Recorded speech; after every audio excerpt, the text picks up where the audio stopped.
Estetska kirurgija je definitivno moja strast. Tu sem se našel. V tem imam občutek, da lahko oblikujem, da lahko delam nekaj lepega, da lahko ljudem pomagam pri tistih uresničitvi skritih želja. Tisti, ki pa rečejo, da želijo izgledati kot Brad Pitt ali Angelina Jolie ali J.Lo, tisti pa mislim, da niso primerni za operativni poseg in rabijo pomoč katerega drugega specialista. Živja, sem Boris Onišak, specialist otorinolaringologije.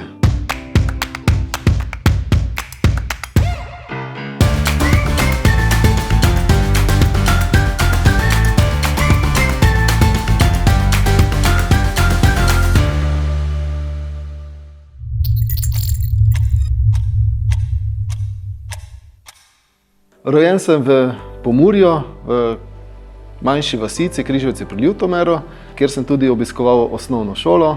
Kasneje sem šel v srednjo šolo v gimnazijo Murska Sobota, najprej za smer učitelja, nato pa nekako skupek življenjskih okoliščin nanesel do tega, da sem spremenil željeno smer študija in sem se vpisal na medicinsko fakulteto v Ljubljani. Sprva sem želel biti splošni zdravnik v naši lokalni vasici. Kasneje tekom študija sem ugotovil, da mi nekako bolj odgovarja delo v bolnišnici. Najprej sem mislil delati kot infektolog, kasneje pa sem si premislil in sem želel biti kirurg. Ker že od vsega začetka sem nekako oblikoval. Ukvarjal sem se s kakim risanjem, skiciranjem, matematiko, z razmerji in tukaj najbližje je potem tudi lepotna kirurgija, kjer govorimo o tistem tako imenovanem zlatem rezu, o pravem razmerju in to je tista lepota. Potem v kirurgiji je bilo nekako najbližje estetiki, potem tudi otorinolaringologija, kjer sem začel najprej s posegi na nosovih, torej najprej operacije dihanja, no to smo dodali zraven še estetiko in zadovoljne pacientke so želele imeti še potem druge storitve, kot recimo zmanjšanje gubic, korekcija ustnic, korekcija lič, potem kakšne odstranitve pigmentnih sprememb, odstranitve kapilaric in nekako, voilà, nastala je estetika nobilis.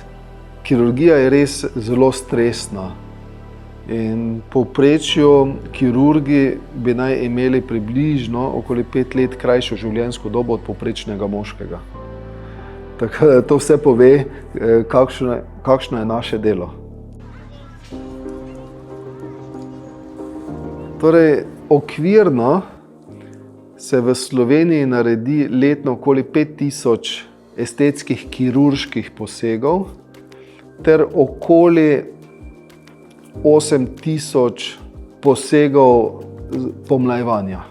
Korekcija dinamičnih gubic s pomočjo botoksa, korekcija statičnih gubic, kot so podočnjaki, nazolabialne gube, spuščeni ustni kotički s pomočjo polnil na osnovi hialuronske kisline. To so začasna polnila, ki se po določenem času popolnoma razgradijo. Če gledamo pa sklop kirurških posegov, pa je v Sloveniji največ povečav oziroma korekcij prsi, na drugem mestu pa so korekcije nosu. Potem že nastanejo korekcije oblikovanje telesa v smislu odstranjevanja odvečne kože na trebuhu, liposukcije, potem pa pridejo korekcije vekic in korekcije štrlečih ušesk. Najlepša od vseh operacij je korekcija odstranitve kože na zgornjih vekah. Namreč to je poseg, ki je relativno hiter, minimalni možni zapleti so tukaj, v lokalni anesteziji, po posegu gre pacient takoj domov in ima izjemno velik vpliv na celotno pomlajevanje obraza.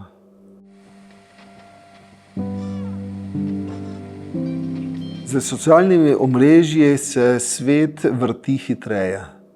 Do informacij lahko pridemo do hitreje, do fotografij, do before after, odvisno kaj želimo iskati, praktično na internetu lahko najdeš kar želiš in lahko postaneš tudi zagrenjen. Dosti fotografij je photoshopiranih, nerealnih in nam lahko dela težave s tem. pomembno se je zavedati samega sebe. Mi vsi smo asimetrični. Idealno simetrični so samo tistih top 20 svetovnih modelov.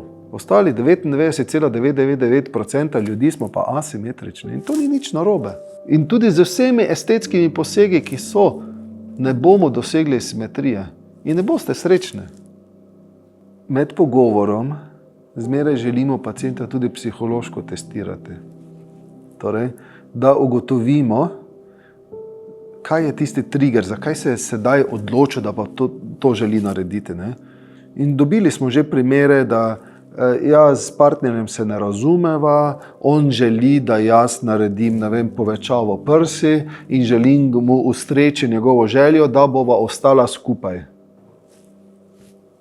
Ni pravi način. Torej, lahko naredimo Marijo iz tebe in če se vidva ne razumeta, ne bosta ostala skupaj. Mi samo odpravljamo tiste največje napake, da se počutimo boljše. Nič drugega ne bo. Ne boste dobili drugega partnerja, ne boste dobili drugih prijateljev, ne boste dobili druge službe, ne bo se zemlja drugače vrtela, nič se ne bo zgodilo. Vse tiste mega zadnjice, ko so sedaj v Ameriki že počasi, zdaj že delajo liposukcije, ampak ne boste verjeli, da je narediti mega zadnjico, to je življenje ogrožujoče stanje. Kar nekaj ljudi je umrlo.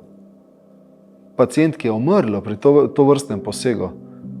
Zato, da se je volumen dodajal, sedaj pa se bo volumen ven jemal. Zato, ker več ni trendovsko. Ne?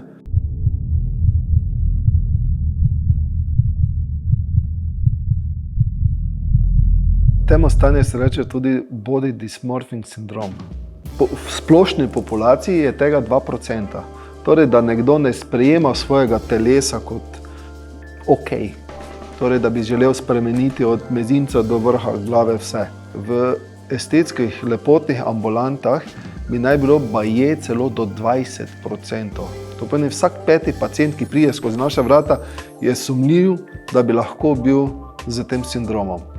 To se vidi potem dostikrat tudi na ulici, ko pretiravajo, ko so prevelika lica in mislijo, da več je lepše, še več je še lepše, še več je najlepše. Ni. Ne? Obstaja krivulja, lepote in potem še več postane grše in najbolj grdo. Menim, da je naloga nas, terapevtov, tudi, da pacientu rečemo ne. In jaz pacientom rečem, ne morete me kupiti. Ni šanse. Vsakodnevno imam pacientke, jaz bi še, kaj pa še. Gospa, dovolj bo, midva sva dosegla eno krivuljo, če bova šla naprej, bova samo še slabše. Ne dam.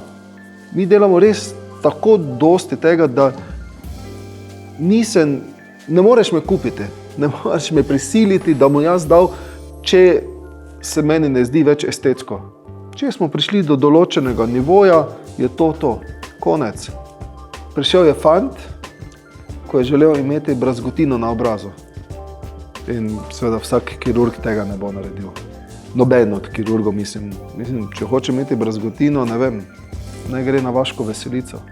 Tega ne narediš, ne? Saj pa smo zdravniki z Hipokratovo zaprisego. Kar ni estetsko, kar ni v nekem Hipokratovi zaprisege, v estetiki, v medicini, ne moreš me kupiti. Ni šanse, ne gre.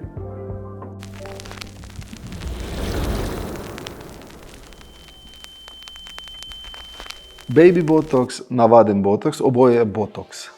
Torej, botoksa se ni treba bati. Botox je v osnovi zdravilo, katerega se daje celo otrokom. Tako da je popolnoma varno zdravilo. Glede na raziskave imamo potem določeno, kakšna bi naj bila količina botoksa za določeno regijo.